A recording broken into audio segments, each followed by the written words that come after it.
A lot of people are wondering why, when we are talking about healing cancer, why we are also talking in this book about healing cancer and other chronic diseases. So what is this business? What are these other chronic diseases? And what are they doing in a book that's supposedly about cancer? Well, that's what I'd like to talk to you about. My father, Dr. Max Gerson, was trained in medical school just like any other doctor. And he was born in 1881, and he went through various medical school and internship and residency and so on in the first decade of the 20th century. And he graduated, of course, as a medical doctor. And he was trained like all the other doctors. You diagnosed correctly, and when you diagnosed a patient, then you know what the problem is, and then you take care of the problem with radiation or surgery. In those days, there were no chemo treatments, and you give them drugs or whatever is necessary. But he had one problem. He was not the same as all the other doctors because he had terrible, terrible migraine headaches, inherited from his mom. By the way, I had them too. When I was 8 years old and I drank milk, I would have a headache too. I would get migraine headaches. It was inherited. And sometimes he was laid up 2 and 3 days a week with those migraines in a darkened room and no noise, and he just couldn't live that way. As a matter of fact, he despaired of living. He talked to his doctors, his teachers, his professors, other clinics, university clinics. They couldn't help him. Finally, one of them told him, well, just look it up in your books and you'll see that when you get to be 55, you'll feel better. But I'm 25. He couldn't visualize 30 years of suffering like that. And he decided he was going to find an answer. He's going to find it. And if he didn't, he really didn't want to live. So he set out, and he traveled, and he went to other doctors and consulted at universities and professors, and he subscribed to medical journals, and he went any place and anywhere where there was any possible promise of something positive happening. Nothing. Except one time, and it was already well into many, many months, possibly years of searching, that he found one little paper, obscure little medical journal. I believe he said it was in Italian. He had those things translated. He didn't know Italian. And it said that this woman whom they're talking about, this woman changed her diet, and that improved her migraines. Diet? You never heard anything about diet. Nobody spoke about diet in the first decade of the 20th century. That was for the cooks in the kitchen. That was not for a doctor. But he thought there was, nobody had any other suggestions, so he might as well try it. And he did. He tried to drink milk, and that made him just as sick as ever. And then he was thinking about some possible ancestors who lived on roots and greens and vegetarian foods. And since he was born and lived in Germany, he he knew there were always apples available, and he started to eat nothing but apples, and baked apples and cooked apples and applesauce and apple juice and raw apples and grated apples. And he was well. No problem. And built on that, now he started to add one thing after another. And if something didn't agree with him, he would know it sometimes within 20 minutes he'd have a migraine. So he slowly developed his own diet to control his own migraine. But he had been trained by one of the top professors of Germany, neurosurgeon by the name of Ottfried Förster. And as such, he had a shingle on the outside of his office which read, internal and nerve diseases. But of course, migraine headaches qualified. And patients would come to him and complain of migraines and how sick they were and how miserable they were. You'll probably, if you have migraines, you know exactly what they're talking about. And he told them frankly, I had very serious migraines, he said, and I'm doing this and this and this. I don't know if it'll help you, but you might as well try. And he gave them his migraine diet. And invariably they would come back after 3-4 weeks and say, Dr. Gerson, I'm fine when I do just what you tell me to do. If I cheat, I could have a migraine within hours. Okay? Okay. So he had more and more migraine patients because they kept referring others, until one of them came back to him, look, Dr. Gerson, I had serious migraines and they're gone. I feel great. But I also had skin tuberculosis. Lupus vulgaris, it's called. It's tubercular lesions in his skin. And that's gone. So Dr. Gerson said, no.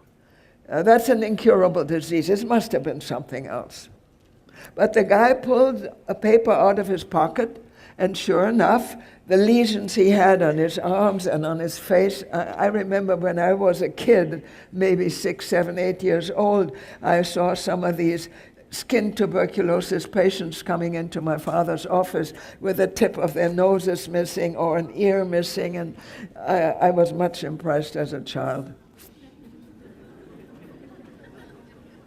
And he proved that this was skin tuberculosis. My father wasn't trained that way. He was trained for each disease there's a different treatment. And what does skin tuberculosis is an infectious disease. What does that have to do with migraines? He couldn't figure it out. But he wanted to know. And he was always experimenting and wanting to know. So he told this guy, he said, look, it's relatively rare disease, and I see mostly internal and nerve diseases. Do you know others who have the problem? Oh, sure, in the hospital where I was. My father said, look, send me 2 or 3 patients. I'll treat them free of charge. I just want to know. And they sent patients. And Dr. Gerson treated them, and they too recovered without migraines on the migraine diet. He was amazed. Sauerbruch, on the other hand, said, we will test it. First of all, Sauerbruch was the greatest lung tuberculosis specialist in Germany at the time, and he was a professor, and he asked Gerson to come to where he lived. And was, you didn't fly in those days. It was about a 6-hour train ride away. And Gerson came to see him, and he told him what he was doing. And Sauerbruch said, well, we'll try it. We'll try it. I'll get some skin tuberculosis patients together, and we'll give them your migraine diet, and we see what happens. Well, he did exactly that. He didn't do some, he did 450 seriously advanced skin tuberculosis patients with bad, very bad lesions. And he said, if you can only stop the advance on one single patient, just stop the advance of this disease, I'll believe every word you say. Right? Well, Dr. Gerson didn't just stop the advance. 446 of those patients recovered. And Sauerbruch, of course, he was a great professor. He published all of this in a paper with his name on top. Gerson was way on the bottom. He was just a little country doctor. That didn't quite satisfy my father. Not that he wanted his name out there, that wasn't the problem. But he figured if anything you do for the body can stop tuberculosis lesions, why skin tuberculosis? In those days, way back then, which was before World War II, before World War I, there were a lot of young people who were dying of the so-called galloping lung tuberculosis. And the lung TB would advance and it would kill them, and nobody knew what to do with it. So Dr. Gerson thought, if skin tuberculosis responds, why not other forms? Lung tuberculosis, bone tuberculosis, kidney tuberculosis, others. It travels in the body, it's a germ. And he tried others, and it worked. So he was called to the University of Berlin at the time, medical university, and they wanted to see cases. And that's when his life changed.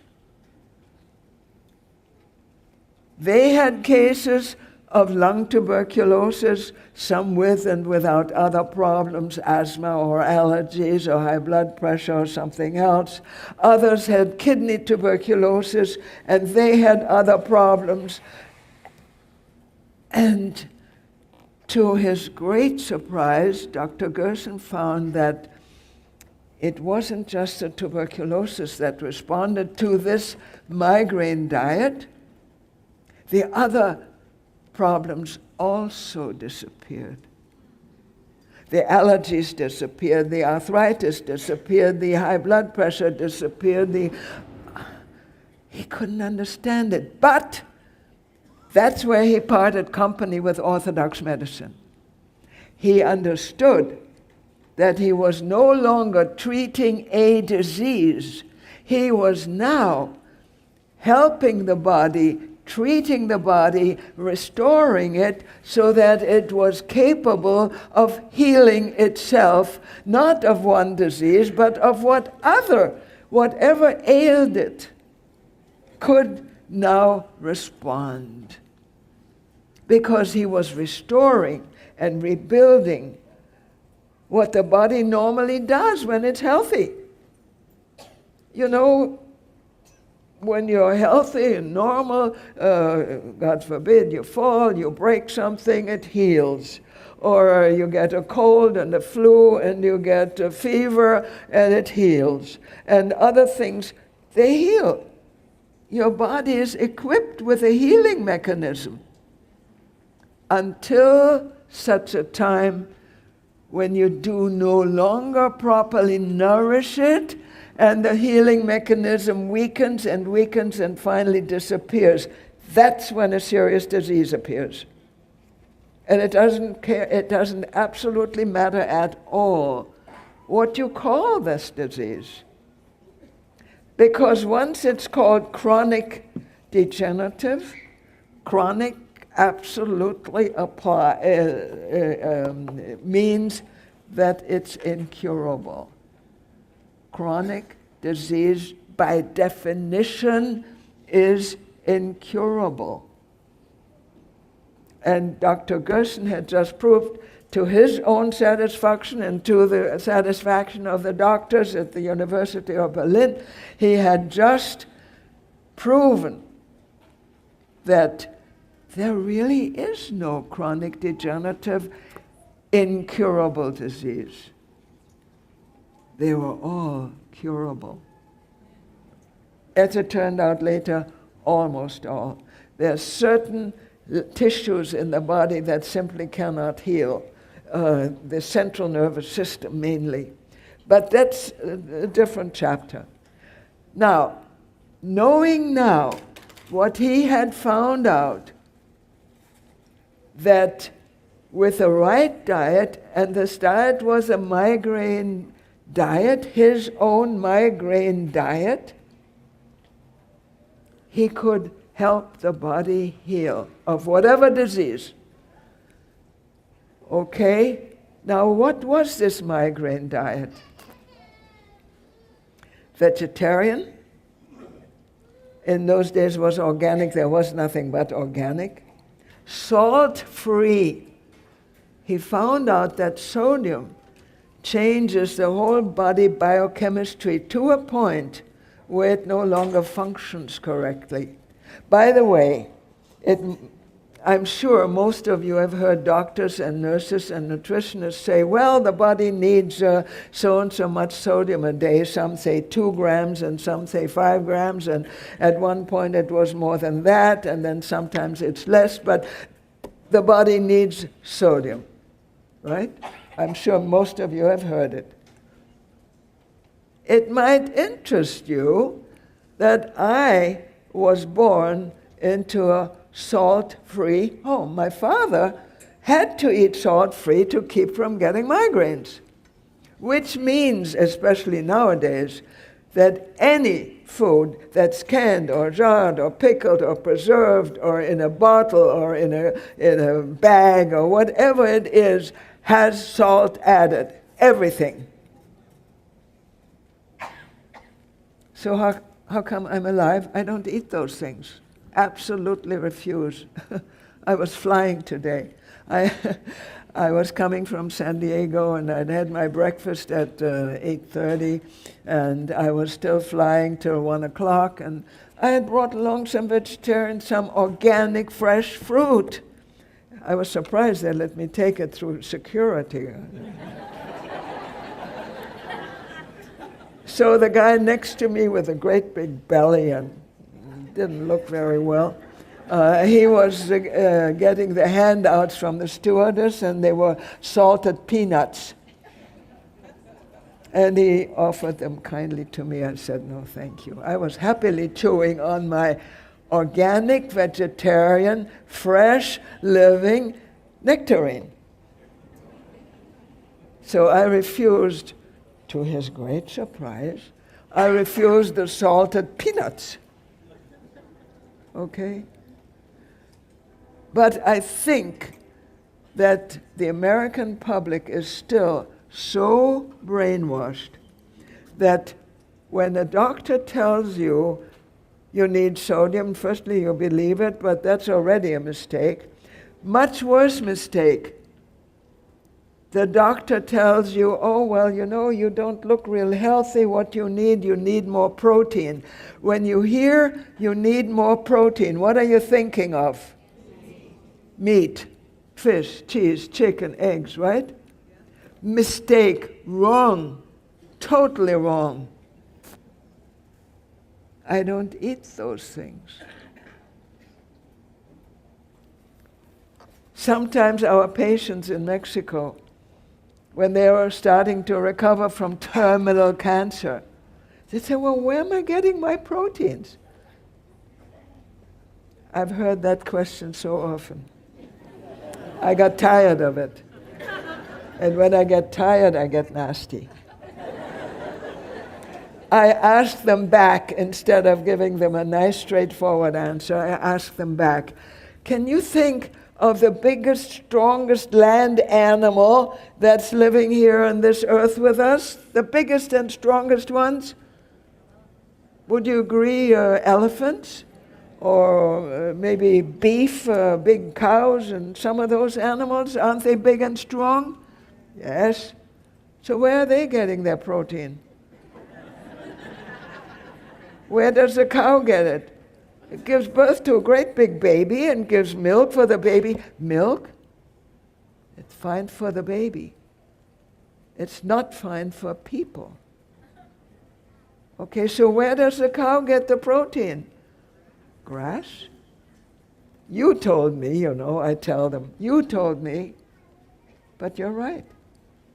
And the elephants, what do they eat? They eat roots and grains, and they eat, grains less. They eat leaves, and they eat cabbages or whatever. They eat every kind of vegetable. And they're great, big, strong animals. They're pregnant 2 years.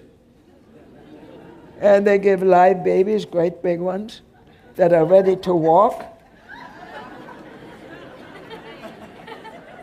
On vegetarian food. Okay, all right. This is what's really happening. The human body is not designed for meat eating. The human body, our teeth, are not the teeth of meat-chewing animals. Our teeth are the teeth of vegetarian animals. We are grinding teeth. Our esophagus has starting digestion. Our stomach has nowhere near enough stomach acid to digest meat and animal proteins. It has the stomach acid of the vegetarian animals. Our intestinal tract has a very long intestinal tract. It may interest you that a good-sized male probably has about 25 to 27 feet of small intestine winding round and round. Plus the large intestine, ascending colon, transverse colon, descending colon, the sigmoid colon, another 4 or 5 feet of colon. Well, that's not the colon of the meat-eating animals. They have a short colon because meat putrefies in the digestive tract. In our long digestive tract, meat, first of all, we kill it wrong. Secondly, we cook it. Thirdly, we salt it and we deep fry it. We do all kinds of terrible things to it. And it rots in our long intestinal tract. Then we are surprised that meat isn't healthy. It can't be. We are not made for meat eating. Tomorrow I'm going to tell you a little more about that because the pancreas is involved too. Our whole body is involved. And we are unable to properly digest meat and fish and cheese and chicken and eggs and animal proteins. Can't be done. There is something very interesting. There's a beautiful book being written by a professor. He was a professor of nutrition at Cornell University for a number of years, and he was, I believe, I heard him here. His name is T. Colin Campbell. Professor Campbell was born on a milk farm. And of course, all he heard from his parents and from all the people around, milk is the best food, it's the whole food. Then tell me, if that were so, why is it that animals who give birth to live young, vertebrate animals, and to nurse their young, only nurse them up to a certain point? There comes a point, and if you have watched it, if you have dogs or cats that are pets, if you've watched it, there comes a point when the mother pushes the baby away and no longer allows the baby to nurse because she knows the baby's body is no longer able to digest milk properly. What do our mothers do? Our bodies also, our babies also don't digest it properly after a certain number of months, and it's usually close to 2 years. They can no longer correctly digest milk and should not be given milk. So the mothers make them, because the milk processing people and the milk who want to sell you and the children milk and so on, they push milk. Milk is the best, milk is the best, milk, you need milk, and everybody needs milk, and if you have osteoporosis, you need milk. Osteoporosis is created from milk. Milk is too high in protein for adults. It causes acidity. And the body is not able to survive in an acid medium. The body has to be neutralized and has to go down to alkalinity. Now you may know that the pH at 7 is neutral, and anything below 7 is acid, anything above 7 is alkaline. Normal blood, human blood, should be at 7.35 or 6. If it goes below 7, you're acid. It happens that cancer survives beautifully in an acid medium and doesn't like alkalinity. You're feeding cancer. Don't do that. Whether you eat meat or whether you eat the cheese or drink milk or make your kids drink milk, it's wrong. It isn't right. You don't get the best food from milk. I don't drink milk. If I take maybe a tablespoonful of non-fat, organic, unflavored yogurt a day, maybe 1 tablespoon a day. That's about all the animal protein I get. Am I looking weak? Am I tired? I'm not sick. I have no arthritis. I have no lupus. I have no diabetes. I have no cancer. I have no fibromyalgia, and so on and so forth. I don't even have a doctor.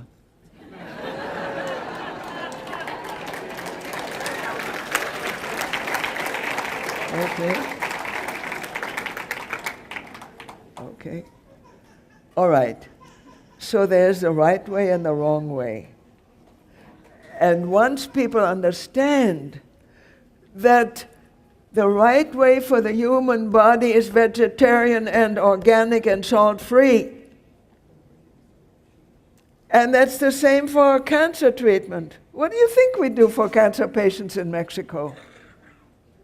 We feed them organic, vegetarian, salt-free, and we detox them. Of course, they're so toxic by now.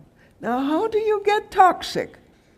First of all, you eat salt, and salt is damaging. It's very seriously damaging. It changes the body biochemistry, and it also causes acidity, and it feeds cancer. Cancer doesn't grow well without salt. You can't do that. And we see also, very painfully, we see that a very large percentage of patients come in, men and women both, at the age of somewhere in the middle 50s, 52.3 to 57.8, something like that. That's when the body stops being able to fight. The body fights as much as it can. The body fights the toxicity from the meat eating, from the pesticides and fungicides, and from the foods that are improperly fertilized. It's very interesting. When my father was just a little boy, he was 7 or 8 years old, he loved to play in his grandmother's garden. She used to plant flowers and grains, and she planted fruit and vegetables. And then one day she heard about artificial fertilizers. Hey, she thought, that sounds good. I don't have to worry about smelly stuff and spreading it just right and clean. And she started to try it. She separated a piece of her garden, just a little piece, and she tried this artificial fertilizer, which came out, if my father was 7 years old, it was in 1888 or 9. And my father would come and play in the garden and watch the plants and watch the flowers. And then he saw the bed that was fertilized there with the artificial fertilizer. And to his tremendous surprise and amazement, he could see the worms, the earthworms, wandering from that plot of land across a path to the plot of land that was properly fertilized with natural fertilizer. He never forgot that. Nature does it right. And what the FDA does is not nature. The Fraud and Death Association.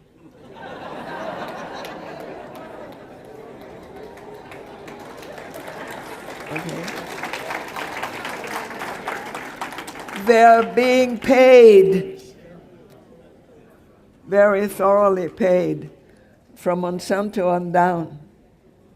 They're being paid to make you believe that they're helping you and doing a good job for you and giving you good nutrition. They're not. They're doing a good job to keep those big companies, those outfits running and going and getting richer by the minute. And they're not making billions, they're making trillions. Okay? In Europe, they have started to stop all this nonsense. They no longer want to know anything about Monsanto. They no longer want to see anything about GM foods. They're right. If you give animals GM foods, they die. Horses, racehorses, they have fed them GM foods. They've died. These are expensive animals. They die. GM food is not healthy. And you know, Monsanto has spent, and some of the others, they have spent billions to defeat the amendment to make it a law to make it required to label GM foods properly. And they did apparently confuse Americans enough so that they voted it down. It's terrifying. It's very, very serious. Okay? Now, then we get other things, very interesting and very important.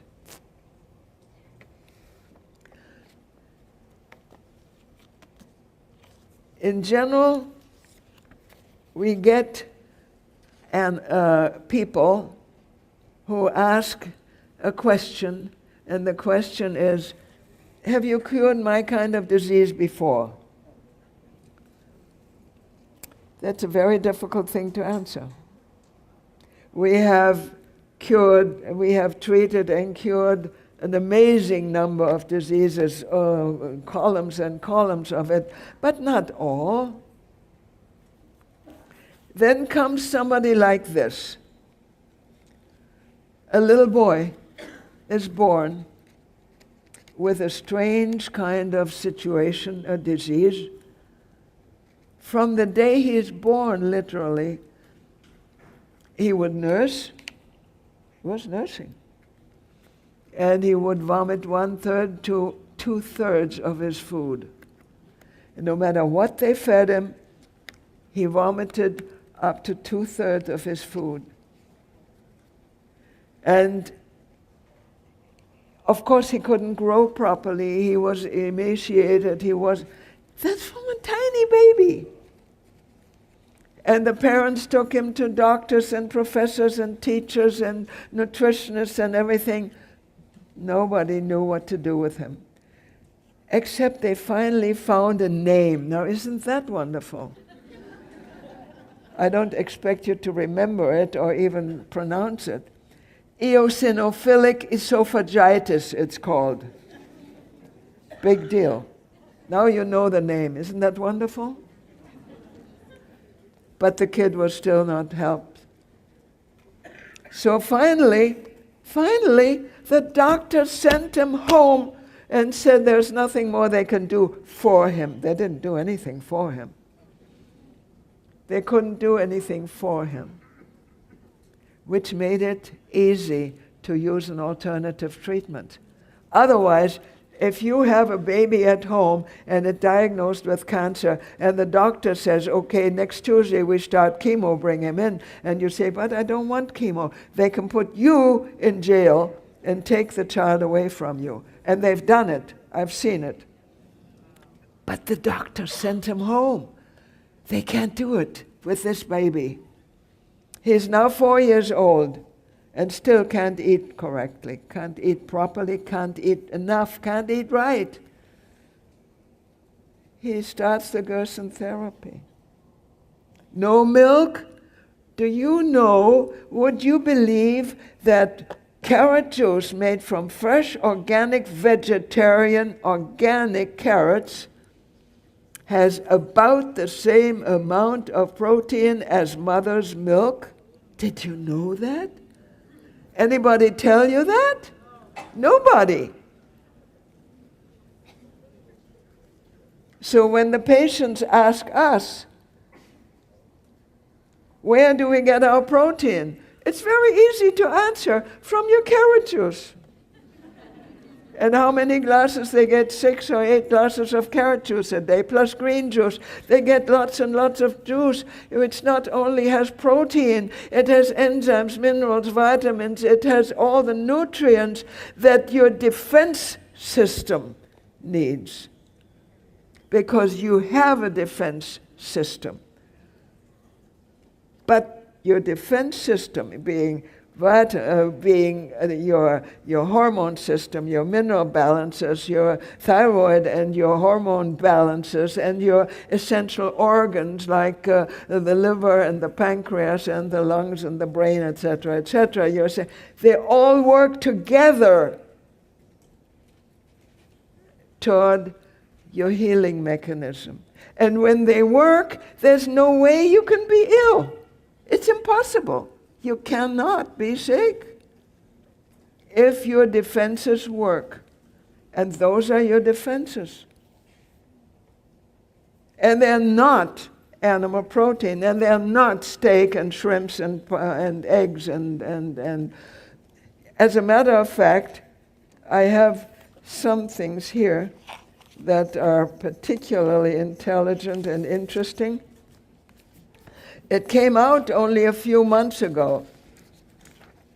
It was on the internet with pictures and headlines and so on. I'll read you in a moment what it says. Processed meats are declared too dangerous for human consumption. Now I'll read you a list of those processed meats. Beef jerky, bacon, sausages, hot dogs. Hot dogs are fun food for your kids. You take them to McDonald's or to the game and buy them a hot dog when you want to have them have fun and amuse them. They're too dangerous for human consumption. And the FDA states it. Sandwich meat, frozen pizza with meat, anything with meat that's red. Because once it's dead and it's processed, the red color disappears and it gets pale or brown or useless or something. Anything that's red. Okay, canned soups with meat, frozen meals with meat, ravioli and meat pasta foods, kids' meals containing red meat. Now you think you're giving your kids some good food with red meat? It's processed. It's sodium nitrate or nitrite. Either is highly toxic and too dangerous for human consumption. Says they have some 7,000 tests to prove the point. Sandwich meat at popular restaurants. Nearly all red meat sold at public schools, restaurants, hospitals, hotels, and theme parks. That's just a partial list of those foods. What can I tell you? It's out there. It's tested. The public has been cheated and lied to. And something else. Then you go out and buy chicken, okay? Because you're told that chicken is less fat and it's healthier, yeah? The FDA headline. FDA finally admits chicken meat contains cancer-causing arsenic, but keep eating it. And why does it have arsenic? Because they treat the seed that they feed the chickens. They treat the seed with arsenic so that, I guess, that the bugs don't eat it. I don't know why they do it, but so you think that you're eating some healthier meat when you're not eating beef or pork or I don't know what other people eat. And even fish. Now, fish is supposed to be better than some of the other meat. It probably was. But it's no longer so. It's no longer true. Fish is either from the ocean, where it's full of mercury, as you know, or it's artificially raised, and then it's full of artificial chemicals. It's not healthy anymore. Don't let them kid you. Don't let them fool you. Don't let them give you the wrong information and make you get sick. So why do we sell all these books, Healing the Gerson Way? And then, you know, there's a whole bunch of others. My son has written, for instance, a biography of my father, Mike Gerson. He did a very, very thorough research biography. And what he did, he outlined in this book how step by step Dr. Gerson found how the therapy works and why it works, and how it came from being a migraine diet to a tuberculosis diet, and how it came to cure, yes, I'm saying it knowingly, to cure ulcerative colitis and all kinds of chronic bone diseases, arthritis, and rheumatoid arthritis and other arthritis, and diabetes and multiple sclerosis and fibromyalgia. I can't name them all. There's a whole long list of them. Great big fat book full of them. And it's interesting, when you look up the book I'm referring to, it's called the Physician's Desk Reference. And the Physician's Desk Reference is supposed to give you the information on each disease, what's causing it, what the symptoms are, how it's treated, what it's expected to do, etc., etc. And you look up a simple thing like a headache, migraine headaches, and it'll say the underlying problem is poorly understood, which means we don't know what it's all about, right? Or when you look up multiple sclerosis, the problem in this disease is unclear. What does that mean? We don't know what it's about, okay? But what they have done, and this is, I mean, it's just so horrifying. What they have done, for instance, with multiple sclerosis, they don't know what to do with it.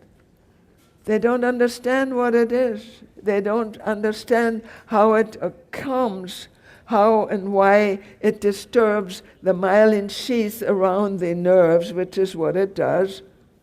Why and how it does that. So somebody said, well, maybe its immune system isn't working. So somebody grabbed that. Oh, that's an idea. We'll call it an autoimmune disease, and then we can treat it. We can finally treat it. We call it autoimmune, and we convince the patient that his own immune system is destroying his tissues. So we have to kill his immune system. And they call it autoimmune disease, and they kill it with chemotherapy, and they've never cured anybody. Never. The Gerson therapy cures it. It's 100% curable. And that's why the book is called Defeating Cancer and Other Chronic Diseases. Because it's not just cancer. And you know, the public is being told it's either one disease or another. You can't cure them all. Yes, you can. Not with their methods. If you give the body the opportunity to restore its own defenses, its immune system, enzyme system, hormone system, essential organs, the body will heal. I'll tell you again, the body does heal. It has this healing mechanism. And by the way, just for your general interest, as you know, I'm 91 years old. Last August, I had an unfortunate fall. I got my foot caught in an electric cord, and I fell. And you know, when people my age fall, that's a pretty dangerous situation. I broke 2 bones in my pelvis, and doctors don't do surgery on that. One of the bones were close together and was able to heal, but the others were like so. How is that going to heal? My son pulled out this book, my father's original book, A Cancer Therapy Results of 50 Cases. It's really passed up by this book. It's essentially the same, and it gives, it's in a much easier to read, and it's more for the public rather than this, which is more for researchers and doctors. But it's essentially the same. But in this book, there is a case, there's one case where a woman had,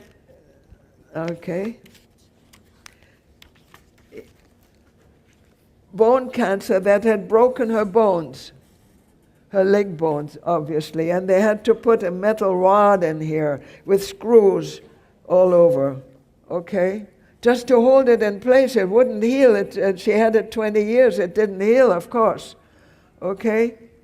But what it did do, when it finally healed this bone, it had apparently been put there falsely, wrongly, and the bone was so strong and so well healed from no more cancer that pieces of the metal, it broke the metal screw. The new bone broke the metal screw. And my son showed me that. So if it breaks the metal screw, it can get my bone back together. It did. I'm walking. I am not an Olympic athlete, But I'm walking. I'm up. I traveled by myself alone from San Diego. I go to the airport, and I go to my seat, and so on. All right, I need some help. Yes, sometimes, But the body will heal. Even this kind of thing where most women never get up again. with this kind of, they do not do surgery on pelvic bones that are broken. They didn't do surgery on me. They didn't fix it back in place. It did this by itself. It healed. And my son told me it would.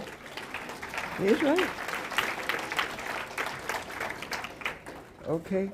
And these are some of the things that once you understand, and this little kid with a disease that nobody had ever even heard of, eosinophilic esophagitis. Okay, who ever heard of it? So we haven't heard of it, so what? Gerson therapy will heal it anyway. So what? Okay?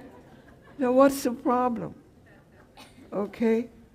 And that's what I'm trying to tell you. Please believe that with the right nutrition, with the right food, with the right restoring of your healing mechanism, you can heal almost anything. But of course, it's also up to you. If you feel that maybe someday you'd much rather have a piece of steak or maybe a French fried potato or a deep fried prawn or whatever, and you want to leave this aside for a little bit and go back to it, that doesn't work. You can't do that. You got to be strict. You got to do it and do it right and stay with it. Okay? If you cheat, you're not cheating me or Dr. Gerson. You cheat yourself. It's very bad. Okay? And then, of course, I also wrote some books. Diabetes. Age-onset diabetes, do you know, is fully curable and easy and fast. It's unbelievable. What does your doctor say? It's incurable. Sure, he makes money on it the whole time you live. Okay, so what is age-onset diabetes? It isn't actually diabetes at all. They have found in more than 85% of age-onset diabetics, more than 85%, I can't give you another figure, that they actually are curable and they have enough insulin in the bloodstream. So why are they lacking insulin? It's very simple. You know, you have a television set and you have a good outlet and you have a good prong, but it can't get in there because there's a piece of metal stopping it. Well, in diabetics, you have a piece of something blocking the insulin receptor in the cell. Here's your cell, and it has insulin receptors for the insulin to burn the food that you eat into energy. You need energy. Okay? And the insulin is there. It's in your bloodstream. But it can't get there. What's blocking it? Cholesterol. It's that simple. Cholesterol. Stop eating animal fats products. Stop eating fats. And the body will break down the fats by the bile salts and pancreas and so on. And we have seen long-term age-onset diabetes disappear in 5 to 8 days. It's so ridiculous. It bothers me. And what is causing arthritis? It's the same as what I'm telling you all along. Arthritis is simply caused by excess animal protein. It circulates in the body and starts to irritate the bone, the joints, and the joints are beginning to get calcified, and then you start hurting and getting stiff and on and on. And it's just worse with rheumatoid arthritis. And we have seen in rheumatoid arthritis patients, we have seen the joints, that go sideways and out, and then, where they can't use their hands, their fingers anymore, and pain, and their shoulders and their hips, and I don't know, everything. It goes away. Stop eating animal products. Stop eating salt. Stop eating junk food out of bottles and jars and papers and whether they give you salted peanuts on the airplane or any place else makes no difference. Don't eat that stuff if you want to be well. But you got to be strict and serious about it. There's no point in doing it halfway and then saying, well, the Gerson therapy doesn't work. It does. Question is, do you? Okay. All right. So we have the answers to virtually every disease, with one exception, the chronic degenerative disease of the nervous system, which is often, Huntington's chorea, which is inherited. By the way, we have wonderful results with inherited diseases, as is, for instance, the migraine headaches I had.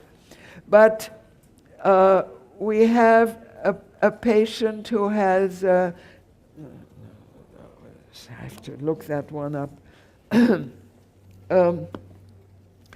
She came to learn the Gerson therapy, and she had a seeing eye dog. And I asked her, what's the problem?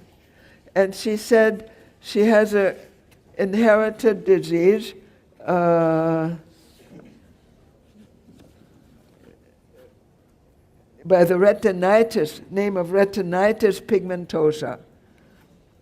Her mother had it, is blind. Her uncle has it, is blind. Her brother has it, is blind.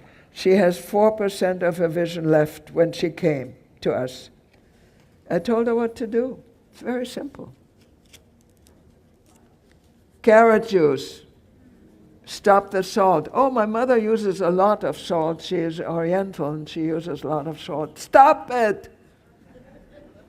She said, while she was driving down, of course she wasn't doing the driving, she can't see. They had to stop about 3 or 4 times between San Francisco and San Diego because she was cramping. Cramping, I know immediately, she's taking a lot of salt. It's caused by salt. So I said, stop the salt. Drink carrot juice. And when you drink carrot juice, when you press it, there's the press cake left. And the press cake, mix it, I told her. Mix it into your dog's, your seeing eye dog's food. And she says, yes, and he's starting to lose his vision, and he is itching and so on. And then it happened that about 5 months later, she was traveling and wasn't all that strict, but 5 months later, from 4% vision she had left, she had 60% vision again. Okay? And then another month and a half or 2, she could look in her closet and see the difference between black and navy blue. Now, you got to have pretty good color distinction to do that. Okay? So, yes, it works, and this is hereditary. The whole family has it, and is blind. And she wasn't quite blind yet. And she's still improving. She's doing very well. Retinitis pigmentosa. Okay? It works. And whether we have cured it before, like eosinophilic, or whether we've cured it before or not, it doesn't matter. The body will heal.